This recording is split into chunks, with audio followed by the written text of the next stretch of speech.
தென் மண்டலத்தை பொறுத்த வரைக்கும் தற்பொழுது கனிமொழி தலைமை தாங்குவதால திமுக தொண்டர்கள் அனைவரும் அவருடைய தலைமையில ஒருங்கிணைந்து செயல்பட்டு வராங்க. தங்களுடைய பிரச்சனைகளை அவரிடம் தெரிவித்து தீர்வு கொண்டு வருகிறார்கள். இது தொடர்பாக அவங்களும் தொகுதி வாரியாக கூட்டங்கள் நடத்தி கட்சியை பலப்படுத்திட்டு இருக்காங்க. இந்த நிலையில தான் முதலமைச்சர் மு.க. ஸ்டாலினோட மருமகனான சபரீஷன் தற்பொழுது தென் மண்டலங்களுக்கு சுற்றுப்பயணம் மேற்கொண்டிருக்காரு. அவரும் தனியாக தொகுதி வாரியாக கூட்டங்கள் போட்டு நிர்வாகிகளை சந்தித்து பேசி வருகிறார்.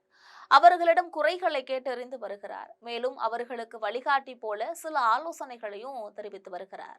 ஏற்கனவே கனிமொழி தலைமையில் தென்மண்டல திமுக இயங்கி வரக்கூடிய நிலையில திடீரென சபரீஷன் எதற்காக இந்த பொறுப்பில் நியமிக்கப்பட்டார் என்பது மிகப்பெரிய கேள்விக்குறியாக பார்க்கப்படுகிறது.